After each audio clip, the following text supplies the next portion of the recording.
Hey everyone, and welcome to this deep dive. We are going to be exploring the future of AI. Ooh, very exciting. It is. It's exciting. It's a little bit mind-blowing, and maybe even a little bit scary. Yeah.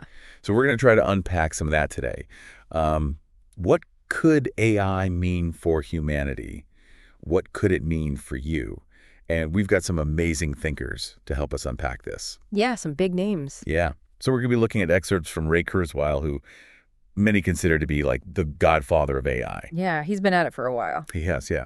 We've also got Mustafa Suleyman, co-founder of DeepMind, which was acquired by Google and is one of the leading AI research companies in the world. Definitely. And Stuart Russell, who wrote the book, literally wrote the book on AI. Oh, wow.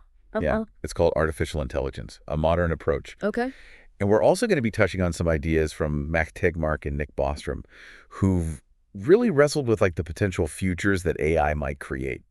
Some pretty wild kind of science fiction-y scenarios. Ah, Yeah, definitely out there. But that's what makes this so fascinating. Like, we're really on the cusp of something potentially really transformative. totally. So our mission today is to really explore, like, the potential benefits and the risks of AI. What are the different scenarios that we might see play out? What could this mean for all of us? It does feel like we're at a turning point where a lot of this stuff is starting to become less theoretical, right? Yeah, absolutely. Yeah. It's not just science fiction anymore. I mean, you see AI being integrated into so many different aspects of our lives. Yeah. And I think Ray Kurzweil, his ideas are a really good place to start because he really lays out the foundation for understanding just how rapidly things are changing. Great. So what does he have to say? So he talks about this concept called the law of accelerating returns. And this is the observation that, like, computing power has been growing exponentially. Exponentially. Yeah, which means it's like it doubles in capacity at regular intervals. Mm. So, like, think about it. Like, the first computers, they took up entire rooms. They were incredibly expensive. They had very limited power. And now, like, we have these tiny little smartphones in our pockets that are more powerful than those early computers. It is crazy to think about it that way. It's wild, right? Yeah.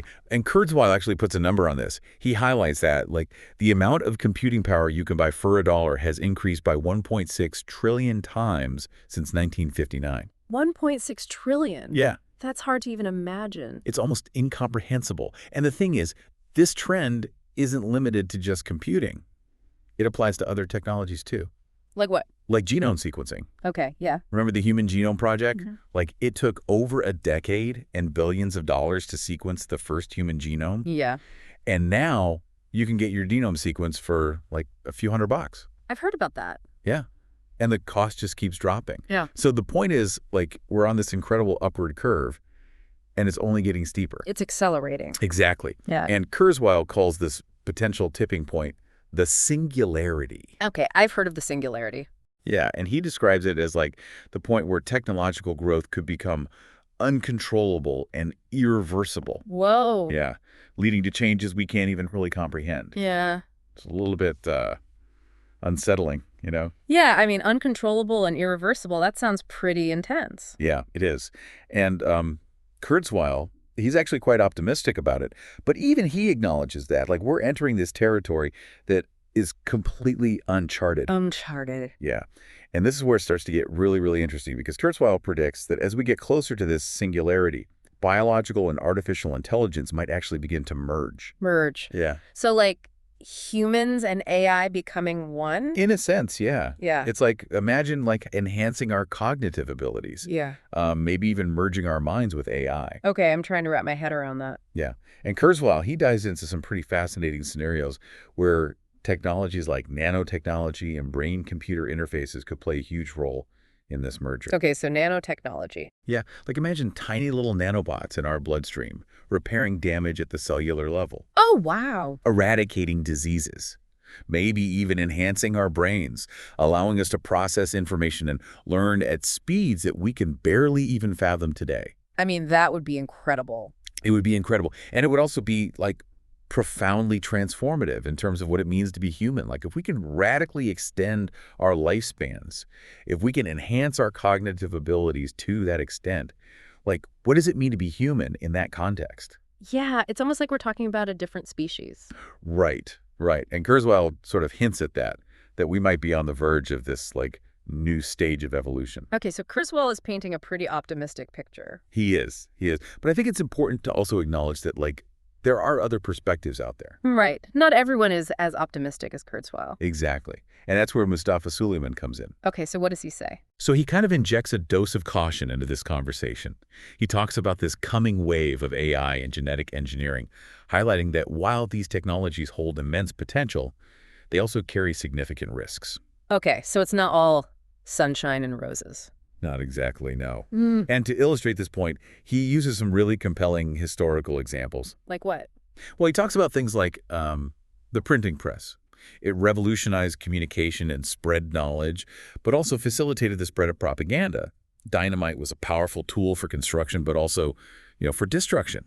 Even something as seemingly simple as the phonograph, while intended for recording sound, ended up changing social interactions and the way music was consumed. Okay, so unintended consequences. Exactly. Suleyman calls these revenge effects. Revenge effects, I like that. Yeah. It's basically this idea that, even with the best intentions, technology can have unforeseen and potentially harmful consequences. And, as AI becomes more powerful and more pervasive, those unintended consequences could become even more significant. That makes sense. So what kind of specific risks does Suleyman talk about? Well, one thing he points out is that AI is democratizing power in a way we've never seen before. What does that mean? It means that these incredibly powerful tools are becoming accessible to a wider range of individuals and groups. Okay. And that's both exciting and potentially dangerous. I mean, imagine the possibilities if AI could be used to, solve climate change or cure diseases. Yeah, that'd be amazing. But also imagine what could happen if those same tools fell into the wrong hands. I see what you mean. Yeah, and Suleyman specifically mentions the risk of AI-enabled cyber attacks. Oh. Yeah, cyber attacks that could, cripple critical infrastructure, challenge the ability of governments to ensure security. So AI could be used to shut down power grids or disrupt financial systems? Potentially, yeah. And that raises some serious questions about how we can harness the incredible potential of AI while also safeguarding against its darker side. That's a big question. It is. And that's where the work of Stuart Russell becomes really important. Okay, so Russell is the guy who literally wrote the book on AI. He is, yeah. And he focuses on the problem of control in AI. Control. Yeah, he's basically arguing that it's not enough to just design AI to be intelligent. Okay. We have to make sure it's aligned with human values. We have to ensure that it remains beneficial rather than becoming a threat. So how do we do that? Well, that's the million-dollar question. Yeah. And Russell, he calls it the King Midas problem. The King Midas problem? Yeah. You know the story of King Midas, right? He wished for everything he touched to turn to gold. Right, but it didn't work out so well for him. It did not. He ended up unable to eat. He couldn't even touch his daughter. It's a cautionary tale. I see where you're going with this. Yeah. And Russell is using this analogy to illustrate the danger of poorly defined goals in AI. If we aren't incredibly careful about how we program AI, we might end up with unintended consequences that could be disastrous. Okay, that makes sense. And Russell, he's not just highlighting the problem, he's also proposing solutions. Like what? He argues that we need to build beneficial machines. Beneficial machines? Yeah. And he outlines some principles for doing this. Things like altruism, humbleness, and continuous learning. Okay, break that down for me. So instead of creating AI with, fixed goals that might lead to harmful outcomes, Russell is proposing that AI should be designed with an overarching goal of fulfilling human preferences. Okay. But with the understanding that those preferences might be complex, nuanced, and even change over time. So he's saying we need to teach AI to be humble. Humble? Yeah, to constantly learn from us, adapt to our evolving needs and values.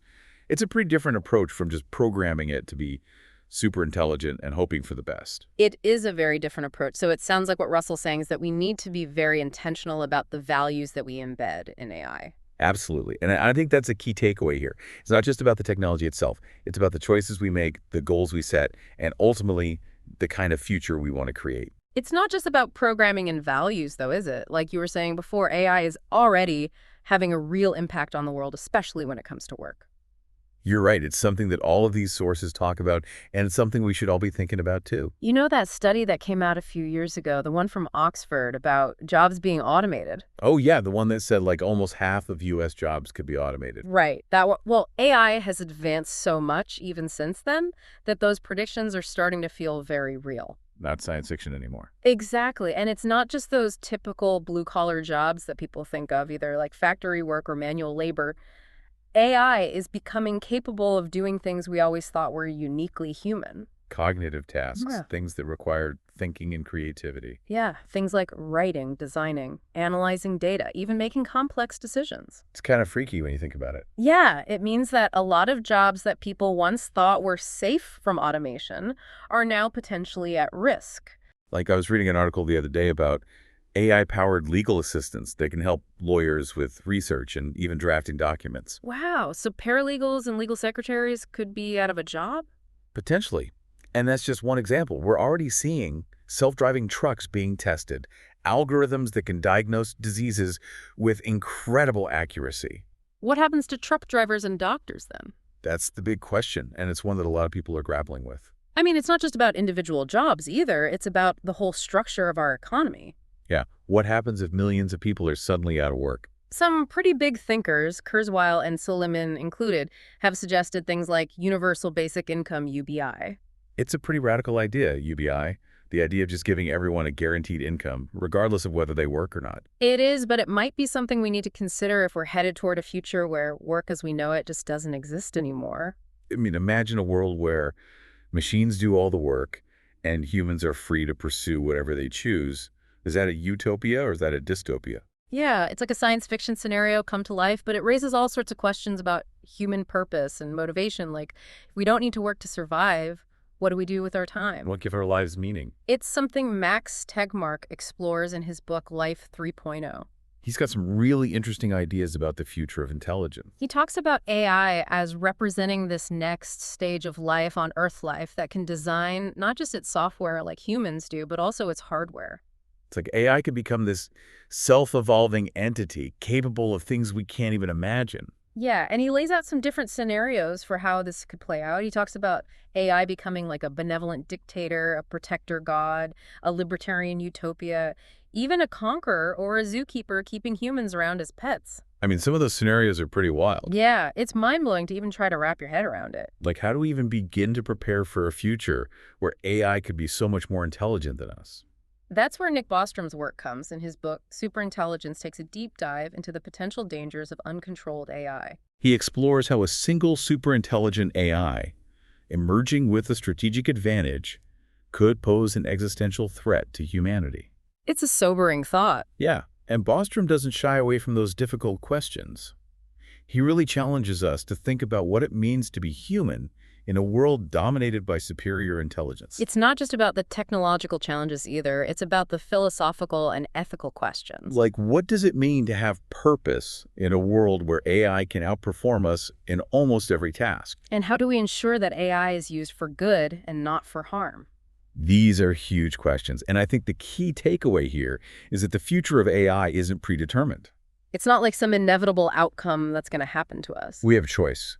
We have agency in shaping this future. The decisions we make today, the research we prioritize, the ethical frameworks we develop, all of these will have a huge impact on the trajectory of AI. It's both exciting and terrifying at the same time. Absolutely. And it brings us back to Russell's point about ensuring that AI is aligned with human values. Yeah. So how do we do that? Well, he emphasizes the need for AI to be humble.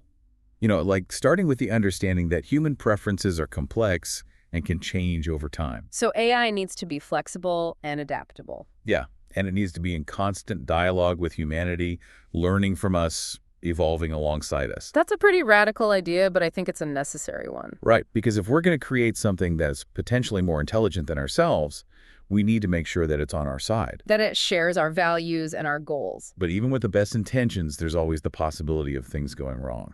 Remember Suleyman's warnings about unintended consequences, those revenge effects? Yeah, he's reminding us that we're navigating uncharted territory here, and we need to be incredibly cautious, aware of the potential pitfalls, and prepared to adjust course as needed. It's like we're walking a tightrope between the potential benefits and the potential risks of AI. Exactly, and the stakes couldn't be higher. It really is high-stakes stuff, and it makes you wonder, is there a way to ensure that AI is used for good? That's the ultimate challenge, right? Like, how do we guide this technology in a direction that benefits all of humanity?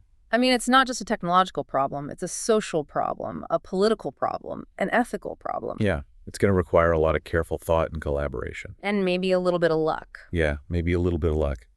I think both Tegmark and Bostrom make a really important point about long-term thinking and global collaboration. They argue that developing superintelligence shouldn't be a race, like between nations or corporations. Right. It's not about who gets there first. It's about getting it right. Exactly. And that means working together, sharing knowledge, establishing shared goals and safety protocols. Because the implications of superintelligence are so huge that they affect all of humankind. It's not just about one country or one company winning.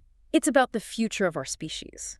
So it's like we need some kind of global AI ethics council. A body that can guide research and development. Ensure that we're not just building smarter machines, but machines that are aligned with our deepest values and aspirations. And that conversation needs to happen now.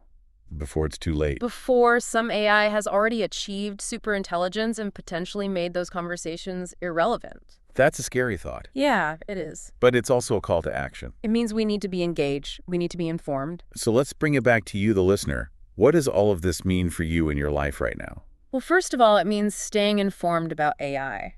Yeah, this stuff is going to affect every aspect of our lives, from our jobs to our health to our relationships. And the more you understand about AI, its potential and its risks, the better equipped you'll be to navigate this rapidly changing world. And it's not just about passively observing these changes. It's about actively engaging in the conversation. Asking tough questions. Advocating for the kind of future you want to see. Because the choices we make today, collectively and individually, will have profound consequences for generations to come. So I want to leave you with one final thought to ponder. Okay.